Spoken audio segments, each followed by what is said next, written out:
새벽 4시 서울중앙시장에 첫 불빛이 켜졌습니다. 순이는 이미 2시간 전부터 작은 생선가게에서 분주히 움직이고 있었어요. 차가운 바람이 뼛속까지 스며들었지만 그녀의 손은 얼음장 같은 생선들을 능숙하게 다뤘습니다.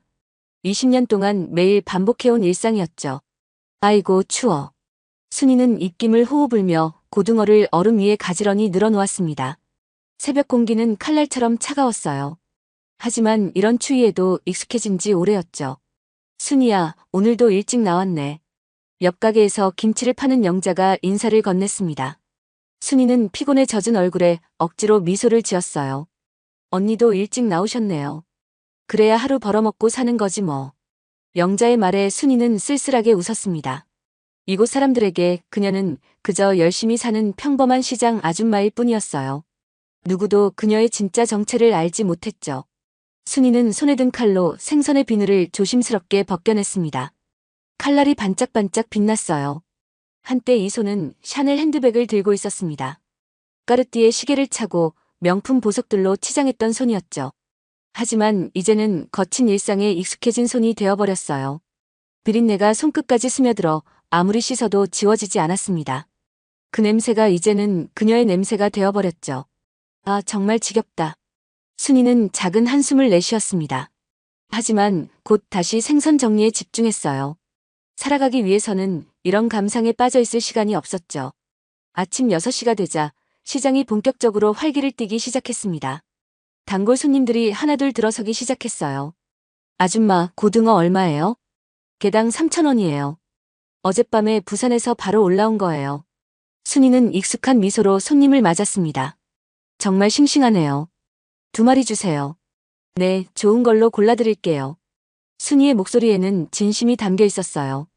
20년 동안 이 일을 하면서 터득한 것이 있었습니다. 손님을 속이면 결국 자신만 손해라는 것이었죠. 여기 6,000원이요. 손님이 돈을 건네며 말했습니다. 감사합니다. 또 오세요. 순이는 정중하게 인사했어요. 하지만 가끔 손님들과 이야기를 나누다 보면 과거의 기억들이 불현듯 떠올랐습니다. 강남의 펜트하우스에서 바라본 한강뷰가 생각났어요. 프랑스 요리사가 직접 차려주던 아침 식사도요. 그리고 무엇보다 사랑했던 남편 재혁의 따뜻한 미소. 모든 것이 마치 다른 사람의 인생 같았습니다. 순이야, 뭘 그렇게 멍하니 보고 있어? 영자의 목소리에 순이는 정신을 차렸어요. 아, 아무것도 아니에요. 혹시 무슨 걱정 있어? 얼굴이 안 좋아 보여. 영자가 걱정스럽게 물었습니다. 순이는 고개를 저었어요. 괜찮아요, 언니. 그냥 좀 피곤할 뿐이에요. 하지만 영자는 쉽게 믿지 않았습니다. 순이야, 뭔가 숨기는 거 있지? 언니한테 말해봐. 순이는 잠시 망설였어요. 20년 동안 아무에게도 말하지 못한 이야기가 있었습니다. 하지만 아직은 때가 아니었죠. 정말 아무것도 아니에요, 언니. 점심시간이 되자 시장은 더욱 붐볐습니다. 순이는 쉴 틈 없이 손님들을 응대했어요. 고등어 1마리요. 명태 2마리 주세요. 갈치 3토막만요. 단순하고 반복적인 일이었습니다. 하지만 이것이 그녀가 2아이를 키우며 살아온 방법이었어요. 자존심을 구겨가며 눈물을 삼키며 버텨온 20년이었죠. 순이 씨, 정말 대단해요. 단골 손님인 정 여사가 감탄하며 말했습니다. 혼자서 아이들 다 키우면서 이렇게 열심히 살고 있으니. 순이는 쓴웃음을 지었어요. 혼자가 아니었습니다. 분명 남편이 있었고 시부모도 있었어요. 하지만 그들에게 그녀는 존재하지 않는 사람이 되어버렸죠. 아이들이 효녀라서 그래요. 순이는 겸손하게 대답했습니다. 민준이는 대학생이고 소영이는 고등학생이죠? 네, 맞아요. 둘 다 참 착해요. 순이의 얼굴에 잠시 밝은 표정이 떠올랐어요. 아이들 이야기를 할 때만큼은 진짜 행복해 보였습니다. 학비가 만만치 않을 텐데. 정 여사가 걱정스럽게 말했어요. 그래도 어떻게든 해나가고 있어요. 순이는 담담하게 답했습니다. 사실 매달 학비와 생활비를 마련하는 것은 정말 힘든 일이었어요. 하지만 아이들 앞에서는 절대 내색하지 않았죠. 오후가 되자 장사는 한산해졌습니다. 순이는 잠시 의자에 앉아 허리를 펴며 깊은 숨을 내쉬었어요. 등 뒤로 스며드는 겨울 햇살이 따뜻했습니다. 이런 순간이면 항상 아이들 생각이 났어요. 대학생이 된 아들 민준과 고등학생인 딸 소영. 그들만은 자신과 같은 고생을 시키고 싶지 않았습니다. 엄마는 괜찮으니까 너희들은 공부만 열심히 해. 늘 아이들에게 하는 말이었어요. 하지만 속으로는 미안한 마음이 컸습니다. 다른 집 아이들처럼 좋은 것들을 사줄 수 없어서요. 문득 휴대폰이 울렸습니다. 딸 소영에게서 온 문자였어요. 엄마, 오늘 학교에서 친구들이 또 명품 가방 자랑하더라. 괜찮아. 엄마가 벌어준 돈으로 공부 열심히 할게. 순이의 가슴이 먹먹해졌습니다. 철든 딸이 안쓰러우면서도 고마웠어요. 우리 소영이. 순이는 눈물을 글썽였습니다. 하지만 곧 마음을 다잡았어요. 울고 있을 시간에 돈을 더 벌어야 했죠. 저녁 무렵 하루 매출을 정리하며 순이는 작은 수첩에 꼼꼼히 기록했습니다. 오늘도 10만 원 남짓한 순수익이었어요. 아이들 학비와 생활비, 그리고 작은 월세를 내고 나면 남는 게 거의 없었습니다. 하지만 포기할 수는 없었어요. 이것이 그녀가 선택한 삶이었고 자신의 힘으로 버텨내는 것이 마지막 자존심이었죠. 순이야, 오늘도 수고했어. 영자가 다가와서 말했습니다. 언니도 수고하셨어요. 내일도 또 이렇게 만나겠네. 그러게요. 내일도 힘내봐요. 순이는 미소를 지었어요. 이런 평범한 일상이 소중했습니다. 시장 정리를 마치고 집으로 향하는 길, 순이는 우연히 강남 쪽으로 향하는 버스를 보게 되었습니다. 예전에 살던 그곳. 지금도 그 사람들은 잘 살고 있을까요? 자신을 내쫓았던 시아버지와 시어머니. 그리고 그 모든 것을 지켜만 봤던 남편 재혁. 가슴 한편이 아려왔어요. 안 돼. 생각하지 마. 순이는 고개를 저었습니다. 과거는 과거일 뿐이었어요. 지금은 현재에 집중해야 했죠. 집에 도착해 현관문을 열자 아이들이 반겨주었습니다. 엄마, 오늘 장사 어땠어? 아들 민준이 물었어요. 응, 괜찮았어. 순이는 언제나처럼 밝게 대답했습니다. 아이들 앞에서만큼은 약한 모습을 보이고 싶지 않았어요. 엄마, 피곤하시죠? 제가 저녁 준비할게요. 딸 소영이 나서며 말했습니다. 괜찮아, 소영아. 엄마가 할게. 아니에요. 엄마는 좀 쉬세요. 소영의 다정한 말에 순이의 마음이 따뜻해졌어요. 저녁을 준비하며 순이는 싱크대 위에 놓인 작은 액자를 바라봤습니다. 20년 전 재혁과 처음 만났을 때의 사진이었어요. 그때는 정말 행복했습니다. 사랑하는 사람과 결혼해서 예쁜 아이들과 함께 살 수 있다는 것만으로도 세상이 완벽해 보였죠. 하지만 현실은 달랐어요. 엄마, 무슨 생각하세요? 민준이 다가와서 물었습니다. 아무것도 아니야. 그냥 옛날 생각이 났어. 좋은 생각이에요? 글쎄. 복잡한 생각이야. 순이는 애매하게 답했어요. 아이들에게는 아직 모든 진실을 말할 수 없었습니다. 저녁 식사를 하면서 가족들은 오늘 하루 있었던 일들을 나누었어요. 엄마, 오늘 교수님이 제 발표를 칭찬해 주셨어요. 민준이 기쁘게 말했습니다. 정말? 우리 민준이가 최고야. 순이는 진심으로 기뻐했어요. 저도 오늘 영어 시험에서 98점 맞았어요. 소영이도 자랑했습니다. 와, 대단하다. 우리 소영이도 최고야.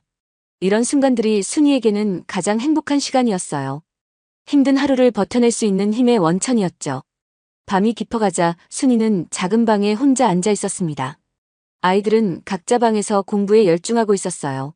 순이는 서랍 깊숙한 곳에서 작은 상자를 꺼냈습니다. 그 안에는 결혼 반지 하나가 조용히 빛나고 있었어요. 유일하게 간직하고 있는 과거의 흔적이었습니다. 언젠가는. 순이는 반지를 바라보며 중얼거렸어요. 언젠가는 당당하게 돌아갈 수 있을까요? 그런 날이 정말 올까요? 하지만 그것은 너무나 먼 이야기 같았습니다. 지금은 그냥 하루하루를 버텨나가는 것만으로도 벅찼어요. 순이는 반지를 다시 상자에 넣고 서랍 깊숙이 밀어 넣었습니다. 그리고 내일을 위해 일찍 잠자리에 들었어요. 새벽 4시에 다시 일어나야 했거든요. 이것이 순이의 일상이었습니다. 평범하고 고단한, 하지만 나름대로 의미 있는 하루하루였어요. 아무도 그녀의 진짜 정체를 모르는 채로요. 다음 날도 여느 때와 다름없이 시작되었습니다. 순이는 새벽같이 시장에 나가 생선들을 정리하고 있었어요. 겨울 찬바람이 유독 매서웠지만 일에 집중하다 보면 추위도 잊을 수 있었죠. 오늘은 손님이 많이 올 것 같은데. 순이는 혼자 중얼거리며 생선들을 가지런히 정렬했습니다. 어제보다 좀 더 싱싱한 생선들이 들어와서 기분이 좋았어요. 순이야, 벌써 왔네. 영자가 김치통을 들고 나타났습니다. 언니도 일찍 오셨네요. 요즘 경기가 안 좋아서 일찍 나와야 해. 영자의 말에 순이는 고개를 끄덕였어요. 모든 상인들이 비슷한 처지였죠. 오전이 지나면서 시장은 점점 활기를 띠기 시작했습니다. 단골 손님들이 하나둘 찾아왔어요. 아줌마, 오늘 고등어는 어때요? 아주 싱싱해요. 어젯밤에 올라온 거라 정말 좋아요. 순이는 자신 있게 대답했습니다. 그럼 3마리 주세요. 네, 좋은 걸로 골라드릴게요. 순이는 능숙하게 고등어를 골라 포장해 주었어요. 점심시간이 막 지날 무렵이었습니다. 갑자기 시장 분위기와 어울리지 않는 정장 차림의 중년 남성이 나타났어요. 순이는 처음에는 별로 신경 쓰지 않았습니다. 가끔 이런 사람들이 구경 삼아 시장에 오는 경우가 있었거든요. 하지만 그 남성은 계속해서 그녀의 가게 앞에서 서성이고 있었어요. 순이는 슬금슬금 그를 쳐다봤습니다. 뭔가 심상치 않은 기운이 느껴졌어요. 저 사람 뭐지? 순이는 속으로 생각했습니다. 남성은 한참을 망설이더니 천천히 가게로 다가왔어요. 혹시 김순이 씨이신가요? 남성이 조심스럽게 물었습니다. 순이는 깜짝 놀라 고개를 들어 그를 바라봤어요. 낯선 얼굴이었지만 왠지 모르게 가슴이 두근거렸습니다. 네, 그런데 누구시죠? 순이의 목소리에는 경계심이 묻어 있었어요. 저는 대한법무법인의 변호사 박정민이라고 합니다. 남성이 명함을 내밀며 정중하게 자기소개를 했습니다. 순이의 손이 살짝 떨렸어요. 변호사라니. 갑자기 무슨 일이 생긴 걸까요? 혹시 아이들에게 무슨 일이라도 생긴 건 아닐까요? 변호사요? 순이는 당황한 목소리로 되물었습니다. 네, 맞습니다. 박정민 변호사는 차분하게 답했어요. 혹시 제가 뭔가 잘못한 게 있나요? 순이는 불안한 마음으로 물었습니다. 아니요, 그런 게 아닙니다. 오히려 좋은 소식을 가지고 왔어요. 박 변호사의 말에 순이는 더욱 당황했어요. 좋은 소식이라니 무슨 말인지 도통 이해할 수 없었습니다. 죄송하지만 중요한 일로 찾아뵈었습니다. 박 변호사가 주변을 둘러보며 말했어요. 혹시 잠시 이야기할 수 있는 곳이 있을까요? 시장의 소음과 생선 냄새가 진지한 대화를 나누기에는 적절하지 않아 보였습니다. 순이는 잠시 망설였어요. 이상한 사람일 수도 있잖아요. 하지만 명함도 제대로 된 것 같고 말투도 정중했습니다. 잠깐만요. 순이는 옆가게 영자에게 말했어요. 언니, 잠깐 자리 좀 봐주세요. 무슨 일이야? 중요한 일이 있어서요. 순이는 박 변호사를 가게 뒤편에 있는 작은 사무실로 안내했습니다. 평소에는 물건을 보관하는 창고 같은 곳이었어요. 하지만 간단한 의자 2개 정도는 놓을 수 있는 공간이었죠. 여기서 말씀해보세요. 순이는 의자에 앉으며 말했습니다. 무슨 일이신지. 박 변호사도 의자에 앉더니 서류 가방을 열었어요. 혹시 이재혁 씨를 아시나요? 박 변호사의 첫마디에 순이의 얼굴이 하얗게 변했습니다. 재혁이라니. 20년 동안 애써 묻어두려 했던 그 이름이 갑자기 튀어나왔어요. 왜 그분 이야기를 하시는 거죠? 순이의 목소리가 떨렸습니다. 손도 덜덜 떨리고 있었어요. 혹시 모르시는 척 하시는 건 아니시죠? 박 변호사가 조심스럽게 물었습니다. 아니요, 아는 사람이에요. 하지만 순이는 말을 잇지 못했어요. 어떻게 설명해야 할지 모르겠었습니다. 실은 이재혁 씨의 아버지 말씀입니다. 박 변호사가 말을 이어갔어요. 대한그룹 이창호 회장님께서 지난달에 돌아가셨습니다. 순이는 심장이 쿵하고 내려앉는 느낌이었어요. 그 독선적이고 권위적이던 시아버지가 세상을 떠났다니. 돌아가셨다고요? 순이는 믿을 수 없다는 표정으로 물었습니다. 네, 안타깝게도 그렇습니다. 박 변호사가 고개를 끄덕였어요. 순이는 복잡한 감정에 휩싸였습니다. 밉기도 했지만 한때는 아버지라고 불렀던 사람이었어요. 그런데 회장님의 유언장에 부인께서 언급되어 있습니다. 박 변호사의 말에 순이는 깜짝 놀랐어요. 저요? 무슨 말씀이세요? 유언장에 김순이 씨의 이름이 분명히 적혀 있어요. 박 변호사가 확신에 찬 목소리로 말했습니다. 순이는 도무지 이해할 수 없었어요. 그런데 저는 이미 20년 전에 그 집에서 쫓겨났는데요. 순이의 목소리에는 쓰라림이 담겨 있었습니다. 무슨 소리를 하시는 거예요? 박 변호사는 서류 가방에서 두꺼운 봉투를 꺼냈어요. 이것이 회장님의 정식 유언장입니다. 봉투에는 공증 도장이 선명하게 찍혀 있었어요. 공증을 받은 것이고 여기에 분명히 김순희 씨의 이름이 적혀 있습니다. 박 변호사가 봉투를 흔들며 말했습니다. 그것도 상당한 지분과 함께 말이죠. 순이는 봉투를 받아들고는 손이 덜덜 떨렸어요. 도대체 무슨 일이 벌어지고 있는 건지 이해할 수 없었습니다. 정확히 어떤 내용인가요? 순이가 간신히 목소리를 내며 물었어요. 박 변호사는 유언장의 해당 부분을 펼쳐 보였습니다. 대한그룹 지분 중 30%입니다. 30%요? 순이는 놀라서 되물었어요. 네, 그리고 현금 약 1천억 원 상당의 자산이 부인께 상속되도록 되어 있습니다. 박 변호사의 말에 순이는 잠시 현실감을 잃었어요. 1천억 원이라니. 그녀가 시장에서 생선을 팔아서 평생을 벌어도 만질 수 없는 돈이었습니다. 이게 정말인가요? 순이는 믿을 수 없다는 표정으로 물었어요. 농담이 아니라고요? 네, 전혀 농담이 아닙니다. 박 변호사가 진지하게 답했습니다. 저희 법무법인에서 직접 확인한 것이니까요. 순이는 머리가 어지러웠어요. 갑자기 이런 일이 벌어진다니. 다만 상속을 받으시려면 몇 가지 법적 절차를 거쳐야 합니다. 박 변호사가 설명을 이어갔어요. 그리고 박 변호사가 잠시 말을 멈췄습니다. 다른 상속인들이 이미 이 사실을 알고 있습니다. 순이는 가슴이 서늘해짐을 느꼈어요. 그리고 법적 다툼을 준비하고 있다는 점도 말씀드려야겠네요. 박 변호사의 말에 순이는 고개를 끄덕였어요. 그럴 줄 알았습니다. 그 사람들이 가만히 있을 리 없었어요. 20년 전에도 자신을 몰아내기 위해 온갖 수단을 다 동원했던 사람들이었거든요. 어떤 사람들이요? 순이가 조심스럽게 물었습니다. 이재혁 씨와 그의 어머니인 박영순 여사입니다. 박 변호사가 답했어요. 그리고 회사의 다른 임원들도 함께 움직이고 있습니다. 순이는 깊은 숨을 들이쉬었어요. 예상했던 일이었지만 막상 들으니 부담스러웠습니다. 그들이 뭐라고 하나요? 주로 유언장의 효력에 대해 문제를 제기하고 있어요. 박 변호사가 설명했습니다. 회장님이 정신이 온전하지 않았던 상태에서 작성했다는 주장을 하고 있습니다. 순이는 씁쓸하게 웃었어요. 역시 그 사람들다웠습니다. 자신들에게 불리한 일이 생기면 온갖 핑계를 다 대는 사람들이었어요. 하지만 우리 쪽에도 충분한 증거가 있습니다. 박 변호사가 위로하듯 말했어요. 회장님이 유언장을 작성할 당시의 의료 기록도 있고요. 정말요? 순이는 희망적인 표정을 지었습니다. 네, 그리고 공증인과 증인들의 증언도 확보했어요. 박 변호사가 자신 있게 말했어요. 무엇보다 회장님이 남기신 개인적인 편지가 있습니다. 편지요? 순이는 궁금해했어요. 네, 김순희 씨에게 개인적으로 쓴 편지로 보입니다. 박 변호사가 또 다른 봉투를 꺼내며 말했습니다. 이것은 유언장과 함께 보관되어 있던 것입니다. 순이는 떨리는 손으로 편지 봉투를 받았어요. 봉투에는 그녀의 이름이 적혀 있었습니다. 낯익은 시아버지의 글씨체였어요. 지금 읽어보셔도 됩니다. 박 변호사가 말했습니다. 순이는 조심스럽게 편지 봉투를 뜯었어요. 편지지에는 시아버지의 글씨로 빼곡히 쓰여 있었습니다. 순이야, 이 편지를 읽고 있다면 이미 내가 세상을 떠난 후일 것이다. 편지의 첫 줄을 읽자마자 순이의 눈에서 눈물이 흘러내렸어요.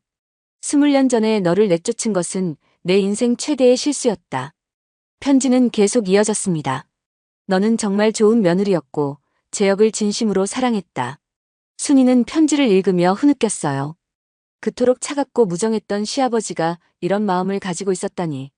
내가 늙어가면서 깨달은 것은 진정한 가족의 의미였다. 편지의 내용은 더욱 감동적이었어요. 재산도 명예도 결국은 허무한 것이더라. 순이는 손수건으로 눈물을 닦았습니다. 너와 아이들을 잃고 나서야 무엇이 소중한지 알게 되었다. 편지를 다 읽고 나서 순이는 한참 동안 말을 할 수 없었어요.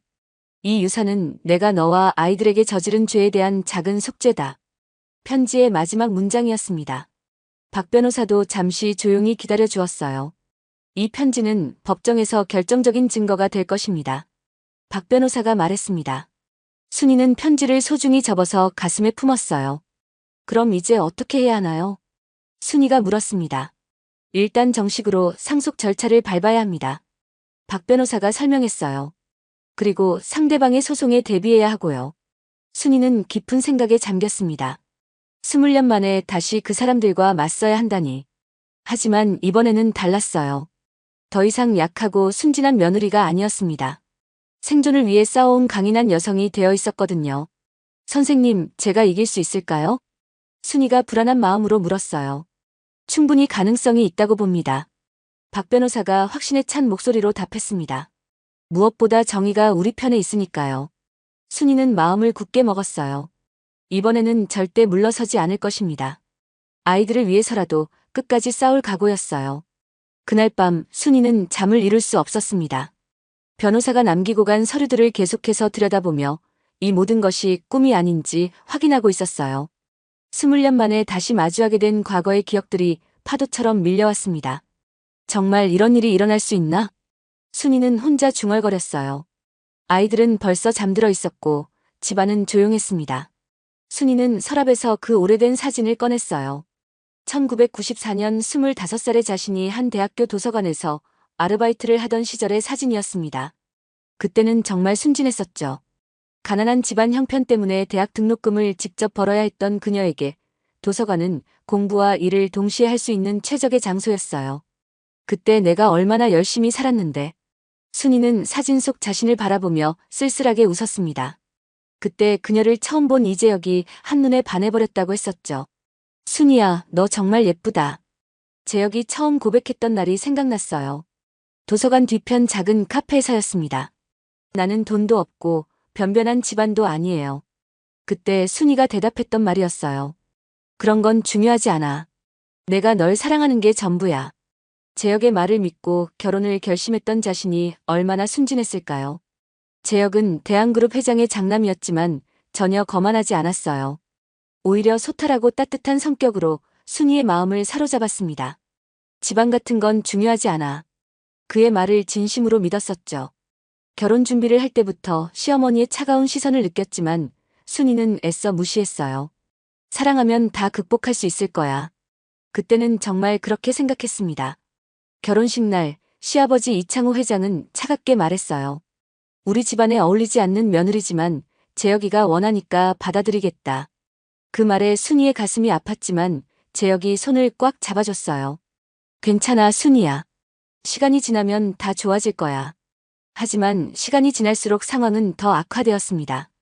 결혼 초기 몇 년은 그래도 견딜만 했어요. 민준이와 소영이가 태어나고 재혁은 좋은 아버지였습니다. 아이들을 무척 아꼈죠. 하지만 시아버지 이창호 회장과 시어머니 박영수는 처음부터 순이를 탐탁지 않게 여겼어요. 변변한 집안도 아닌 애가 우리 집에 와서. 시어머니의 말을 들을 때마다 순이의 마음은 상처받았습니다. 어머님, 제가 더 잘하겠습니다. 순이는 늘 그렇게 대답했어요. 하지만 시어머니의 시선은 날이 갈수록 차가워졌습니다. 특히 순이가 출산 후에도 자신의 일을 계속하려 한다고 하자 시어머니는 격분했어요. 재벌가 며느리가 밖에서 돈을 번다고. 시어머니의 목소리는 날카로웠습니다. 체면이 말이 되냐? 결국 순이는 자신의 일을 포기해야 했어요. 꿈꾸던 직장 생활도 그렇게 끝나버렸습니다. 내가 뭘 잘못했나? 순이는 자주 그런 생각을 했어요. 최선을 다해 며느리 역할을 했는데 왜 인정받지 못할까요? 2000년 IMF 외환위기가 한국을 강타했을 때 상황은 더욱 악화되었습니다. 대한그룹도 큰 타격을 받았어요. 회장은 모든 책임을 순이에게 돌렸습니다. 저 여자가 들어온 후로 집안에 우환이 끊이지 않는다. 미신 같은 소리였지만 그들에게는 핑계가 필요했어요. 아버님, 그런 말씀은. 재혁이 변명하려 했지만 회장은 들으려 하지 않았습니다. 닥쳐라. 내가 헛된 사랑에 빠져서 집안을 망치고 있다. 그 말을 들을 때마다 순이는 가슴이 찢어지는 것 같았어요. 결정적인 사건은 2004년에 일어났습니다. 순이의 친정 어머니가 갑자기 쓰러지셨어요. 수술이 필요한 상황이었는데 수술비가 없었습니다. 아버님, 어머니 수술비 좀 도와주세요. 순이가 눈물을 흘리며 부탁했어요. 하지만 시아버지는 냉정하게 말했습니다. 그런 일로 우리 집 돈을 쓸 수는 없다. 제발요, 아버님. 어머니가 죽을 수도 있어요. 순이는 무릎을 꿇고 매달렸어요. 애초에 너 같은 집안과 인연을 맺은 게 실수였어. 시아버지의 말은 칼날처럼 날카로웠습니다. 그날 밤 재혁과 큰 싸움이 벌어졌어요. 당신도 결국 당신 부모와 같은 사람이에요. 순이가 울면서 소리쳤습니다. 나를 진짜로 사랑한 적이 없었잖아요. 재혁은 아무 말도 할 수 없었어요. 그는 사랑했지만 부모를 거역할 용기는 없었습니다. 순이야, 미안해. 정말 미안해. 재혁의 사과는 너무 늦었어요. 다음 날 아침 시아버지는 순이를 서재로 불렀습니다. 이혼하고 나가라. 차갑고 단호한 목소리였어요. 아이들은 두고 가야 한다. 순이의 무릎이 꺾였습니다. 양육권은 포기하고 위자료도 받지 마라. 시아버지의 조건은 가혹했어요. 그 대신 조용히 사라져라. 아이들을 두고 갈 수는 없어요. 순이가 필사적으로 매달렸습니다. 제발요, 아버님. 아이들만은. 하지만 이미 모든 것이 결정된 후였어요. 재혁은 그날 회사 출장을 핑계로 집을 비웠습니다. 비겁한 남자였어요. 사랑한다고 말하면서도 정작 중요한 순간에는 도망쳤죠. 엄마는 어디 가요? 민준이가 물었을 때 순이는 대답할 수 없었어요. 엄마, 왜 울어요? 소영이도 걱정스럽게 물었습니다. 그렇게 순이는 아무것도 가져가지 못한 채 집을 나와야 했어요. 아이들이 학교에 간 사이에 몰래 짐을 싸서 나왔습니다. 마지막에 결혼 반지만은 몰래 챙겼어요. 언젠가 아이들에게 줄 수 있을 유일한 증거였죠. 집에서 나온 순이에게는 갈 곳이 없었어요. 친구들도 연락을 끊었고 친정도 어려운 상황이었습니다. 결국 작은 고시원에서 새로운 삶을 시작해야 했어요. 이제 어떻게 살아가지? 순이는 매일 그런 생각을 했습니다. 아무런 기술도 없고 경력도 없었어요. 할 수 있는 일이라고는 청소나 설거지 정도였죠. 하지만 놀랍게도 아이들은 3년 후에 순이를 찾아왔습니다. 중학생이 된 민준이가 먼저였어요. 엄마, 나는 엄마와 살고 싶어요. 눈물로 범벅이 된 아들의 얼굴을 보며 순이는 마침내 살아갈 이유를 찾았습니다. 민준아. 순이는 아들을 꽉 껴안았어요. 소영이도 곧 따라왔습니다. 엄마, 보고 싶었어요. 딸의 말에 순이는 또다시 울었어요. 엄마도 너희들이 너무 보고 싶었어. 그때부터 진짜 고생이 시작되었습니다. 아무런 기술도 학력도 없던 순이는 닥치는 대로 일을 해야 했어요. 식당 설거지부터 시작했습니다. 하루 종일 설거지를 하다 보면 손이 빨갛게 부어올랐어요. 엄마, 손이 왜 이래요? 아이들이 걱정스럽게 물었습니다. 괜찮아, 괜찮아. 엄마는 튼튼해. 순이는 늘 그렇게 대답했어요. 설거지 일이 끝나면 청소 일도 했습니다. 밤늦게까지 사무실 청소를 하고 집에 돌아오면 새벽이었어요. 엄마, 너무 무리하지 마세요. 민준이가 걱정했습니다. 괜찮아, 아들아. 엄마는 할 수 있어. 하지만 몸은 정직했어요. 계속되는 중노동에 순이의 몸은 점점 망가져갔습니다. 그러던 중에 지금의 생선가게 일을 알게 되었어요. 생선장사라. 할 수 있을까? 처음에는 망설였습니다. 하지만 다른 선택이 없었어요. 생선가게 일은 힘들었지만 그래도 아이들과 함께 할 수 있는 시간이 생겼습니다. 엄마, 정말 대단해요. 소영이가 말했어요. 이렇게 열심히 사는 엄마가 자랑스러워요. 아이들의 말에 순이는 힘을 얻었습니다. 하지만 가끔은 너무 힘들어서 무너지고 싶을 때도 있었어요. 내가 왜 이런 고생을 해야 하지? 그럴 때마다 아이들 생각이 났습니다. 아이들을 위해서라도 포기할 수 없어. 그렇게 20년이 흘렀어요. 이제 민주는 대학생이 되었고 소영이는 고등학생이 되었습니다. 엄마 덕분에 우리가 이렇게 클 수 있었어요. 아이들은 늘 그렇게 말했어요. 하지만 순이는 미안한 마음이 컸습니다. 다른 집 아이들처럼 좋은 환경을 만들어주지 못해서요. 엄마, 우리는 충분히 행복해요. 민준이가 말했습니다. 엄마가 있어서 우리는 정말 행복해요. 소영이도 동의했어요. 지금 다시 그 사람들과 맞서야 한다니. 순이는 과거의 기억들을 떠올리며 마음을 다잡았습니다. 이번에는 절대 물러서지 않을 것이에요. 20년 전에 그 순진하고 약했던 며느리가 아니었습니다. 생존을 위해 싸워온 강인한 여성이 되어 있었어요. 이번에는 내가 이길 거야. 순이는 결심했습니다. 아이들을 위해서라도 끝까지 싸울 각오였어요. 20년간 참아온 모든 것들을 이번 기회에 해결하고 싶었습니다. 아버님, 정말 고마워요. 순이는 하늘을 향해 중얼거렸어요. 시아버지가 남긴 유언장과 편지는 단순한 유산이 아니었습니다. 그것은 그녀가 당당하게 자신의 가치를 인정받을 수 있는 기회였어요. 이제 시작이야. 순이는 주먹을 꽉 쥐었습니다. 긴 싸움이 될 것 같았지만 이번에는 준비가 되어 있었어요. 더 이상 도망치지 않을 것입니다. 정면으로 맞서서 자신의 권리를 찾을 거예요. 그것이 아이들에게 보여줄 수 있는 마지막 선물이라고 생각했습니다. 엄마는 포기하지 않는다는 걸 보여줄게. 순이는 다음 날을 기다리며 잠자리에 들었어요. 내일부터는 정말 새로운 삶이 시작될 것 같았습니다. 다음 날부터 순이의 삶은 완전히 달라졌습니다. 박정민 변호사와의 정식 미팅이 예정되어 있었어요. 순이는 20년 만에 정장을 입어야 했습니다. 옷장 깊숙이 보관해 두었던 검은색 정장을 꺼내니 예전보다 조금 작아진 것 같았어요.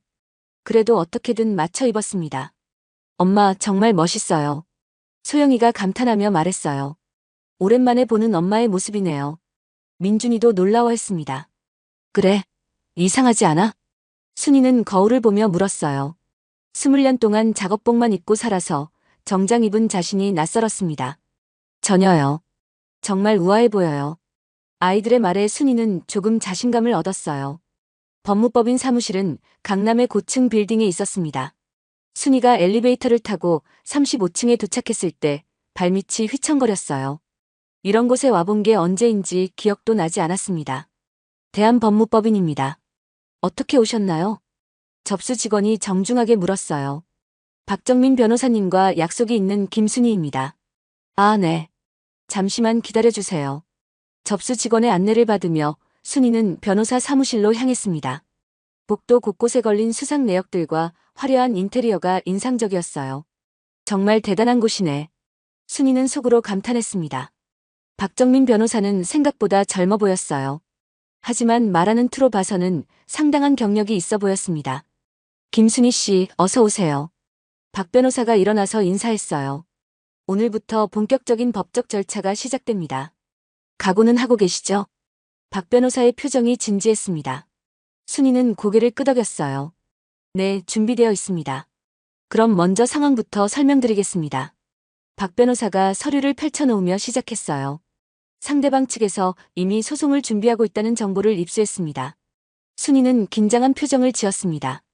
예상했던 일이지만 빠르게 움직이고 있어요. 박 변호사가 설명을 이어갔어요.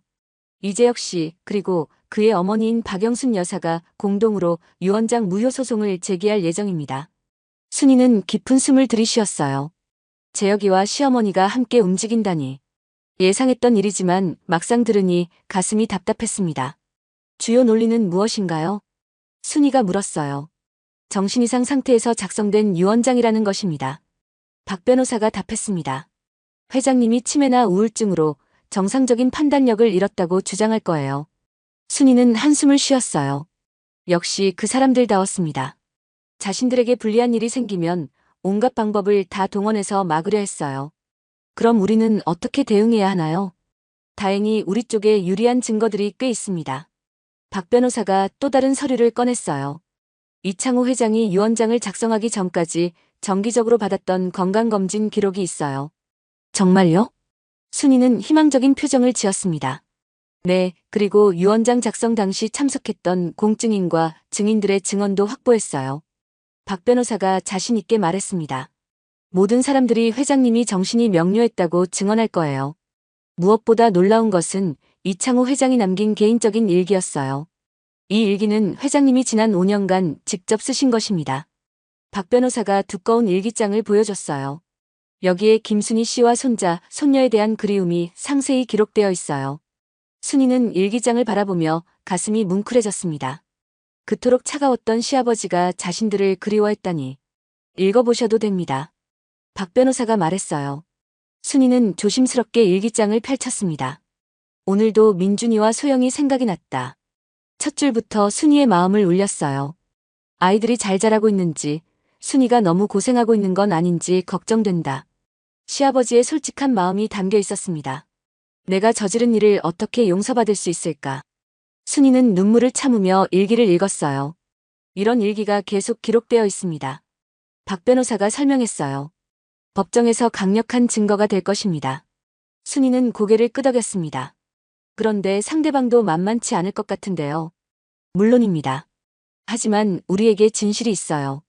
박 변호사가 확신에 찬 목소리로 말했어요. 진실은 언제나 승리합니다. 며칠 후 첫 번째 법정 출석 날짜가 정해졌습니다. 순이는 그날을 위해 열심히 준비했어요. 박 변호사로부터 법정에서 지켜야 할 예의와 주의사항들을 배웠습니다. 무엇보다 침착함을 유지하세요. 박 변호사가 조언했어요. 상대방이 감정적으로 나와도 흔들리지 마세요. 순이는 고개를 끄덕였습니다. 20년간 시장에서 온갖 사람들을 상대해온 경험이 도움이 될 것 같았어요. 한편 대한그룹 본사에서는 긴급 임원회의가 열리고 있었습니다. 이재혁과 그의 어머니 박영순, 그리고 회사의 주요 임원들이 모여 대책을 논의하고 있었어요. 어떻게 이런 일이 생길 수 있어? 박영순이 격하게 반응했습니다. 아버지가 정신이 온전하지 않으셨던 게 분명해. 하지만 이재혁은 확신이 없었어요. 사실 그는 아버지가 말년에 순이와 아이들을 그리워했다는 것을 알고 있었습니다. 아들아, 설마 내가 그 여자 편을 드는 건 아니지? 박영순이 의심스럽게 물었어요. 아니에요, 어머니. 당연히 우리 편이죠. 이재혁은 억지로 대답했습니다. 하지만 마음 한편으로는 복잡한 감정이 들었어요. 변호사들이 뭐라고 해? 박영순이 물었습니다. 승산이 있다고 합니다. 법무팀장이 답했어요. 하지만 상대방도 만만치 않을 것 같습니다. 돈을 더 써서라도 이겨야 해. 박영순이 단호하게 말했습니다. 그 여자에게 한 푼도 줄 수 없어. 법정 첫날이 다가왔습니다.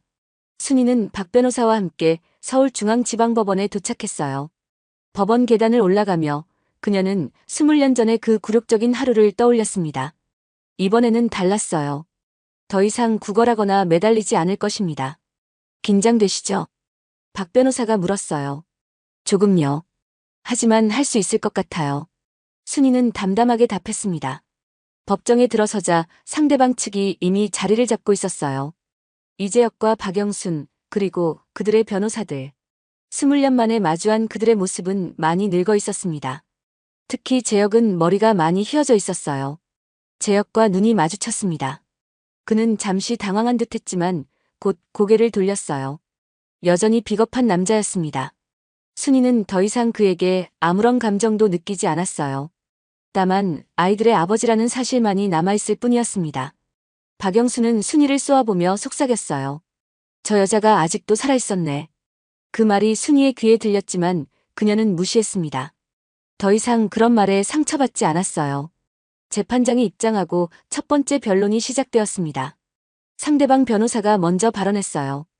이창호 회장은 말년에 치매 증상을 보였습니다. 정상적인 판단력이 없는 상태에서 유언장을 작성했습니다. 하지만 박정민 변호사는 준비한 의료 기록들로 그 주장을 반박했어요. 회장님은 돌아가시기 직전까지 정기적으로 건강검진을 받으셨습니다. 모든 의료 기록이 정신적으로 아무런 문제가 없었음을 보여줍니다. 재판장도 의료 기록을 자세히 검토했어요. 이 기록들을 보면 치매나 정신 이상의 징후가 전혀 보이지 않는군요. 상대방 변호사는 당황했습니다. 하지만 가족들의 증언에 따르면 가족들의 주관적인 증언보다는 객관적인 의료 기록이 더 신빙성이 있겠죠. 재판장이 말했어요. 첫 재판은 박 변호사에게 유리하게 흘러갔습니다. 순이는 안도의 숨을 쉬었어요. 법정을 나서는데 뒤에서 누군가 부르는 소리가 들렸습니다. 순이야. 돌아보니 재혁이 서 있었어요. 20년 만에 듣는 그의 목소리였습니다. 잠깐만 이야기하자. 재혁의 목소리에는 복잡한 감정이 섞여 있었어요. 순이는 잠시 망설이다가 고개를 끄덕였습니다. 20년 만의 대화였지만 더 이상 두려울 것은 없었어요. 그들은 법원 근처의 조용한 카페로 자리를 옮겼습니다. 많이 힘들었겠구나. 재혁의 첫 마디였어요. 순이는 차가운 미소를 지었습니다. 힘들다는 말로는 부족하죠. 지옥 같았어요. 그녀의 목소리에는 원망이 담겨 있었어요. 당신은 그동안 어떻게 지냈나요? 아이들 걱정은 안 되던가요? 재혁은 고개를 숙였어요. 미안해. 정말 미안해. 매일 후회하며 살았어. 하지만 순이는 그의 사과를 쉽게 받아들일 수 없었습니다. 후회요? 그럼 왜 찾아오지 않았나요? 왜 아이들이 당신을 찾아갔을 때도 모른 척했나요? 재혁은 할 말이 없었어요. 사실 그는 알고 있었습니다. 아이들이 엄마를 찾아간 것도, 그들이 어려운 환경에서 자라고 있다는 것도요. 하지만 어머니 박영순의 강력한 반대에 부딪혀 아무것도 할 수 없었어요. 어머니가 절대 허락하지 않으셨어. 재혁이 변명했습니다. 지금까지도 어머니 핑계를 대시는군요. 순이가 실소를 터뜨렸어요. 정말 실망이에요. 20년이 지났는데도 변한 게 하나도 없네요. 그녀는 자리에서 일어서려 했습니다. 잠깐 순이야. 재혁이 급하게 말을 이었어요. 사실 아버지가 돌아가시기 전에 나한테 말씀하셨어. 순이는 다시 자리에 앉았습니다. 뭐라고 하셨는데요? 너와 아이들에게 미안하다고. 재혁의 목소리가 떨렸어요. 가장 소중한 것들을 잃게 했다고. 순이는 조용히 듣고 있었어요. 이미 시아버지의 편지를 통해 어느 정도 짐작했던 내용이었습니다. 아버지는 말년에 많이 외로워하셨어. 재혁이 계속 말했어요. 민준이와 소영이 이야기를 자주 하셨고 너에 대한 이야기도. 그래서 유언장에 제 이름을 적어 놓으신 거군요. 순이가 차분하게 말했습니다. 아버지는 늘 말씀하셨어. 재혁이 눈물을 글썽이며 말했어요. 가족이 뿔뿔이 흩어진 것이 가장 큰 실패라고. 나는 정말 바보였어, 순이야. 가장 소중한 사람들을 지키지 못했어. 순이는 더 이상 그의 사과에 흔들리지 않았어요. 이제 와서 그런 말씀을 하셔도 늦었어요. 전 이미 다른 삶을 살고 있어요. 당신과는 관계없는 삶을요. 그녀의 말에는 확고한 의지가 담겨 있었습니다. 재혁은 할 말을 잃었어요. 그제야 자신이 정말로 그녀를 잃었다는 것을 깨달았습니다. 우리 다시 시작할 수는 없을까? 재혁이 간절하게 물었어요. 순이는 고개를 저었습니다. 불가능해요. 이미 끝난 일이에요. 그녀는 자리에서 일어났습니다. 그럼 이만 가보겠어요. 다음 재판에서 뵙죠. 순이는 차가운 목소리로 말하고 카페를 나섰어요. 재혁은 혼자 남아 오랫동안 자리에 앉아 있었습니다. 카페를 나선 순이는 깊은 숨을 들이마셨습니다. 재혁과의 대화는 예상했던 것보다 담담했어요. 더 이상 그에게 아무런 미련도 없다는 것을 확실히 알 수 있었습니다. 이제 정말 끝이야. 순이는 혼자 중얼거렸어요. 과거에 대한 마지막 정리가 끝난 기분이었습니다. 집으로 돌아가는 길에 순이는 시장에 들렀어요. 영자가 반갑게 맞아주었습니다. 순이야, 어떻게 됐어? 괜찮았어요, 언니. 순이는 미소를 지으며 답했습니다. 정말 대단하다. 우리 순이가 법정까지 가다니. 영자가 감탄하며 말했어요. 언니도 곧 알게 될 거예요. 순이는 의미심장하게 말했습니다. 아직 시장 사람들에게는 자세한 사정을 말하지 않았어요. 하지만 곧 모든 것이 밝혀질 것 같았습니다. 며칠 후 두 번째 재판날이 되었어요. 이번에는 증인들이 출석할 예정이었습니다. 가장 중요한 증인은 이창호 회장의 주치의였어요. 회장님은 돌아가시기 직전까지 정신이 매우 명료하셨습니다. 주치의가 증언대에서 또렷하게 말했습니다. 치매나 정신 이상의 징후는 전혀 보이지 않았어요. 정기적으로 건강검진을 받으셨는데 뇌 MRI나 인지능력 검사에서도 모두 정상이었습니다. 상대방 변호사가 반박했어요. 하지만 가족들은 이상한 행동을 목격했다고 하는데요. 그것은 단순한 노화 현상일 뿐입니다. 주치의가 단호하게 답했어요. 의학적으로는 아무런 문제가 없었습니다. 이어서 유언장 작성에 참여했던 공증인도 증언했습니다. 이창호 회장께서는 매우 신중하게 유언장을 작성하셨어요. 공증인의 증언은 명확했습니다. 여러 차례 검토하시고 특히 김순희 씨에 관한 부분은 특별히 강조하셨습니다. 이것만은 반드시 지켜져야 한다고 말씀하셨어요. 박영순이 법정에서 소리를 질렀습니다. 그런 건 말이 안 돼요. 시아버지가 그런 분이 아니었어요. 하지만 재판장이 정중하게 제지했어요. 법정에서는 질서를 지켜주시기 바랍니다. 증인의 증언을 끝까지 들어보시죠. 공증인이 계속 말했습니다. 회장님은 유언장 작성 이유도 자세히 설명하셨어요. 가족에게 저지른 실수를 바로잡고 싶다고 하셨습니다. 순이는 가슴이 뭉클해졌어요. 시아버지가 정말 그런 마음이었다니.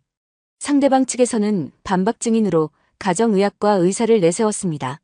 하지만 직접 진료한 적이 없는 사람의 추정에 불과했어요.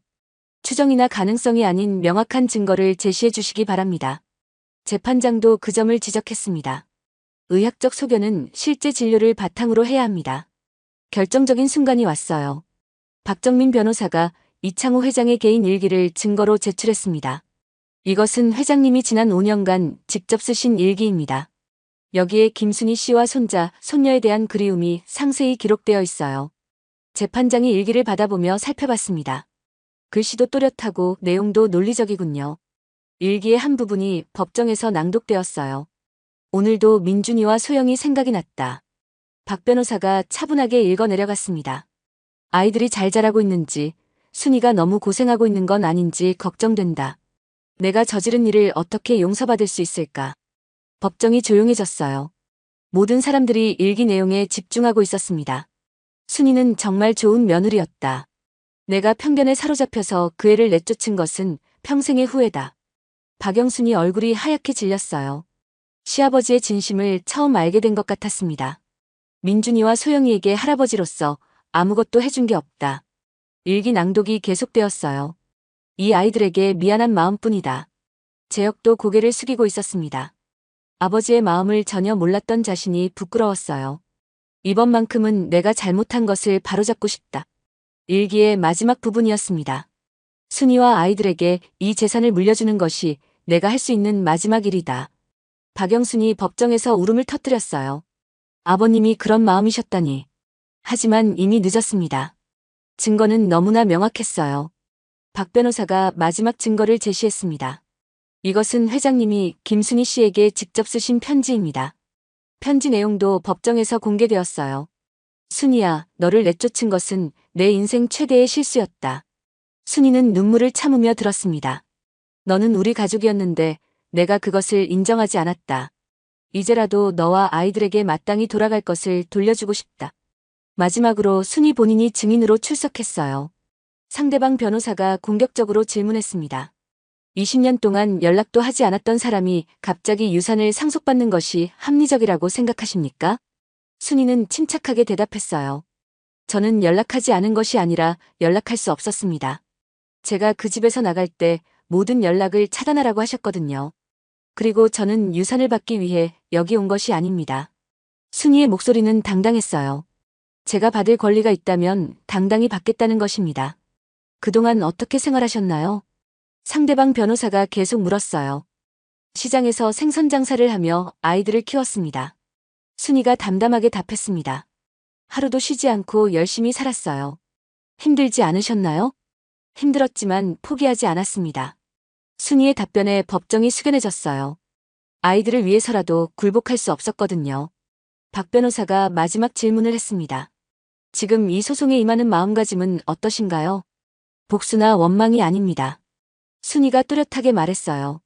단지 정당한 권리를 찾는 것뿐입니다. 그리고 아이들에게 떳떳한 엄마가 되고 싶어요. 재판이 그날로 마무리되었습니다. 판결 선고일이 일주일 후로 정해졌어요. 법정을 나서는 순이의 뒤를 시장 상인들이 따라왔습니다. 그들은 신문을 통해 이 소식을 알고 응원하러 온 것이었어요. 순이야, 우리가 응원한다. 영자가 큰 소리로 외쳤습니다. 정말 대단해. 우리 순이가 해냈어. 다른 상인들도 박수를 쳤어요. 순이는 뜨거운 감동을 느꼈습니다. 진짜 가족은 혈연이 아니라 마음으로 연결된 사람들이라는 것을 새삼 깨달았어요. 20년 동안 자신을 지켜준 시장 사람들이야말로 진정한 가족이었습니다. 언니들 정말 고마워요. 순이가 눈물을 글썽이며 말했어요. 뭘 고마워해. 당연한 거지. 영자가 순이의 손을 꽉 잡았습니다. 우리는 한 가족이야. 그날 저녁 순이는 아이들과 함께 조용한 저녁을 먹었어요. 엄마 정말 대단해요. 민준이가 감탄하며 말했습니다. 신문에도 나왔더라고요. 우리 엄마가 이렇게 유명해지다니. 소영이도 기뻐했어요. 아직 끝난 게 아니야. 순이가 조심스럽게 말했어요. 판결이 나와야 정말 끝나는 거야. 그래도 엄마가 최선을 다한 것만으로도 자랑스러워요. 아이들의 말에 순이는 뿌듯했어요. 일주일이 금세 지나갔습니다. 그동안 언론에서는 이 사건을 연일 보도했어요. 시장 아줌마의 1,000억 상속 소송이라는 제목으로 큰 화제가 되었습니다. 많은 사람들이 순이를 응원하는 댓글을 달았어요. 정의가 승리하길 바란다. 서민의 승리를 보고 싶다. 하지만 일부에서는 비판적인 시각도 있었습니다. 돈에 눈이 먼 것 아니냐. 20년 만에 나타나서 유산을 요구하는 게 말이 되냐. 순이는 그런 댓글들을 보며 씁쓸했어요. 하지만 흔들리지 않았습니다. 자신이 옳은 일을 하고 있다는 확신이 있었거든요.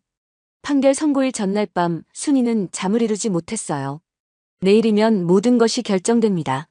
승리할 수도 있고 패배할 수도 있어요. 하지만 어떤 결과든 받아들일 준비가 되어 있었습니다. 최선을 다했으니까. 순이는 자신에게 말했어요. 이제는 하늘에 맡기자. 새벽이 되자 순이는 일어나서 정장을 차려입었습니다. 오늘이 마지막 법정 출석이 될 것 같았어요. 아이들도 일찍 일어나서 엄마를 응원해 주었습니다. 엄마 파이팅! 민준이가 엄지손가락을 치켜들었어요. 우리는 엄마를 믿어요. 소영이도 힘을 주었습니다. 순이는 아이들을 꽉 껴안았어요. 고마워, 내 새끼들아. 법원으로 향하는 길에 순이는 마음을 차분히 가라앉혔습니다. 어떤 결과든 담담하게 받아들일 거예요. 이미 충분히 싸웠고 자신의 목소리를 냈으니까요. 박 변호사가 법원 앞에서 기다리고 있었습니다. 준비되셨나요? 네, 준비됐어요. 순이는 고개를 끄덕였습니다. 오늘로 모든 게 끝나겠네요. 그렇습니다. 좋은 결과가 있을 거예요. 박 변호사가 확신에 차서 말했어요. 법정으로 들어가기 전 순이는 하늘을 올려다봤습니다. 아버님, 지켜봐 주세요. 그녀는 조용히 기도했어요. 정의가 승리할 수 있도록 도와주세요. 드디어 마지막 법정에 들어설 시간이 되었습니다. 판결 선고일이 되었습니다. 법정은 언론인들과 방청객들로 가득 찼어요. 이 사건이 언론의 주목을 받으면서 연일 보도되고 있었습니다. 시장 아줌마의 천억 상속 소송이라는 제목으로요. 순이는 평상시와 다름없는 검은색 정장을 입고 법정에 들어섰어요. 마음은 떨렸지만 표정은 차분했습니다. 오늘로 모든 게 끝나는구나. 순이는 속으로 생각했어요. 재판장이 입장하자 법정이 조용해졌습니다. 모든 사람들이 숨을 죽이고 기다렸어요. 지금부터 판결문을 낭독하겠습니다. 재판장의 목소리가 법정에 울려 퍼졌습니다. 순이는 가슴이 쿵쾅거렸어요. 20년을 기다려온 순간이었습니다. 먼저 피고들이 주장하는 정신 이상설에 대해 말씀드리겠습니다. 재판장이 서류를 들여다보며 말했어요. 제출된 의료기록과 증인들의 증언을 종합해볼 때 법정이 더욱 조용해졌습니다. 피고들의 주장은 충분한 근거가 없다고 판단됩니다. 순이는 안도의 숨을 내쉬었어요. 증거들을 종합해볼 때 이창호 회장은 정상적인 정신 상태에서 유언장을 작성한 것으로 판단됩니다. 박영순의 얼굴이 하얗게 변했어요. 재혁도 고개를 떨구고 있었습니다. 특히 회장의 개인 일기와 편지는 그의 진심을 보여주는 결정적 증거입니다. 재판장이 계속 말했어요. 따라서 본 법정은 고 이창호 회장의 유언장이 유효하다고 판단합니다. 순이의 눈에서 눈물이 흘러내렸어요. 정말 이긴 것이었습니다. 피고 김순이에게 대한그룹 지분 30%와 현금 1천억 원을 상속할 것을 명령합니다. 재판장의 판결이 떨어지자 법정이 웅성거렸습니다. 기자들이 카메라 셔터를 눌러댔어요. 순이는 잠시 현실감을 잃었습니다. 정말 승리한 것이었어요. 20년 만에 완전한 승리였습니다. 박정민 변호사가 축하의 악수를 청했어요. 축하드립니다, 김순이 씨. 정의가 승리했습니다. 뒤에서 시장 상인들의 환호성이 터져 나왔습니다. 순이야, 정말 대단해. 영자가 소리쳤어요. 우리 순이가 해냈다. 다른 상인들도 박수를 쳤습니다. 반면 상대방 측은 충격에 빠져 있었어요. 박영수는 얼굴이 하얗게 질린 채 말을 잇지 못했습니다. 이재혁은 고개를 숙인 채 아무 말도 하지 않았어요. 그들이 확신했던 승리가 완전한 패배로 바뀌었습니다. 법정을 나서는 순이를 기자들이 둘러쌌어요. 소감이 어떠신지요? 앞으로 계획은 무엇인가요? 수많은 질문이 쏟아졌지만 순이는 침착하게 대답했습니다. 정의가 승리했다고 생각합니다. 더 이상 할 말은 없습니다. 순이는 간단히 말하고 자리를 떠났어요. 너무 많은 관심이 부담스러웠습니다. 그날 저녁 시장 상인들이 순이를 위한 작은 축하 파티를 열었어요. 평소 그녀가 일하던 생선가게 앞에 간단한 상을 차리고 음식을 나눠 먹었습니다. 순이야, 이제 부자가 됐으니 우리 잊지 말아야 해. 영자가 농담을 했지만 순이는 진지하게 답했어요. 언니, 전 어디 가지 않아요. 이곳이 제 집이에요. 순이의 말에 모든 사람들이 감동했습니다. 1,000억 원을 상속받았지만 그녀는 여전히 자신의 뿌리를 잊지 않고 있었어요. 우리가 정말 가족이지. 영자가 눈물을 글썽이며 말했습니다. 피는 물보다 진하다고 하지만 마음은 피보다 진해. 며칠 후 순이는 아이들과 함께 진지한 대화를 나눴어요. 엄마, 정말 대단해요. 소영이가 말했습니다. 그런데 우리 어떻게 살 거예요? 민준이도 걱정스럽게 물었어요. 엄마, 갑자기 너무 큰 돈이 생겨서 어떻게 해야 할지 모르겠어요. 순이는 아이들을 안아주었어요. 우리는 지금까지처럼 살 거야. 다만 이제는 좀 더 여유롭게, 그리고 다른 사람들을 도우면서 살 거야. 그녀에게는 이미 계획이 있었습니다. 첫 번째로 시장 상인들을 위한 복지시설을 만들기로 했어요. 오랫동안 고생해온 상인들이 좀 더 나은 환경에서 일할 수 있도록 도와주고 싶었습니다. 두 번째로는 어려운 환경의 아이들을 위한 장학재단을 설립하기로 했어요. 자신처럼 돈이 없어서 공부를 포기하는 아이들이 없었으면 했습니다. 정말 좋은 생각이에요, 엄마. 민준이가 찬성했어요. 우리도 도와드릴게요. 소영이도 적극적으로 나섰습니다. 며칠 후 대한그룹 본사에서 순이에게 연락이 왔어요. 이사회 참석을 요청하는 공문이었습니다. 순이는 처음으로 정식 주주로서 회사에 발을 들여놓게 되었어요. 30년 만에 다시 오는 곳이구나. 순이는 회사 건물을 올려다보며 감회가 새로웠습니다. 이사회실에 들어서자 모든 시선이 그녀에게 집중되었어요. 임원들은 어색해하며 인사했습니다. 이재혁도 자리에 있었어요. 그는 여전히 그녀를 바라보기 힘들어했습니다. 순이는 당당하게 자신의 자리에 앉았어요. 20년 전에는 쫓겨났던 자리에 이제는 당당한 주주로 앉아 있었습니다. 김순희 이사님께서 참석해 주셨습니다. 회장 대행이 소개했어요. 앞으로 잘 부탁드립니다. 순이는 정중하게 인사했습니다. 잘 부탁드립니다. 회의는 순조롭게 진행되었어요. 순이는 적극적으로 의견을 개진했습니다. 특히 직원 복지와 사회공헌 활동에 대해 관심을 보였어요. 회사가 사회에 더 많이 기여해야 한다고 생각합니다. 순이의 말에 임원들이 고개를 끄덕였어요. 회의가 끝난 후 순이는 옥상 정원으로 올라갔습니다. 서울 시내가 한눈에 내려다 보이는 곳이었어요. 저 멀리 자신이 20년 동안 일했던 시장도 보였습니다. 그곳에서 시작된 작은 불씨가 이제는 큰 불꽃이 되어 있었어요. 순이야. 뒤에서 재혁의 목소리가 들렸습니다. 그가 조심스럽게 다가왔어요. 우리 다시 시작할 수 있을까? 그의 목소리에는 간절함이 담겨 있었습니다. 순이는 고개를 저었어요. 재혁 씨, 우리는 이미 끝났어요. 20년 전에. 그녀의 목소리는 차분했습니다. 전 이제 새로운 삶을 살 거예요. 당신 없이도 충분히 행복할 수 있어요. 재혁은 아무 말도 할 수 없었어요. 그제야 자신이 정말로 그녀를 잃었다는 것을 깨달았습니다. 순이는 마지막으로 그를 바라보며 말했어요. 아이들의 아버지로서는 언제든 만날 수 있어요. 하지만 그 이상은 아니에요. 며칠 후 순이는 시장으로 돌아왔습니다. 하지만 이번에는 손님이 아니라 투자자로서였어요. 그녀는 시장 현대화 사업에 거액을 투자하기로 결정했습니다. 상인들이 더 좋은 환경에서 일할 수 있도록 도와주고 싶었어요. 순이야, 정말 고마워. 영자가 순이에게 다가왔습니다. 내가 있어서 우리 시장이 이렇게 발전할 수 있을 거야. 순이는 미소를 지었어요. 언니, 제가 더 고마워요. 제가 가장 힘들 때 가족이 되어주셨잖아요. 시장 곳곳에 순이의 손길이 닿기 시작했어요. 낡은 시설들이 새 것으로 바뀌었습니다. 상인들을 위한 휴게실도 만들어졌어요. 이제 정말 일하기 좋아졌다. 상인들이 입을 모아 말했습니다. 우리 순이 덕분이야. 그날 저녁 순이는 아이들과 함께 조용한 저녁을 먹었어요. 비싼 레스토랑이 아니라 집에서 만든 소박한 식사였습니다.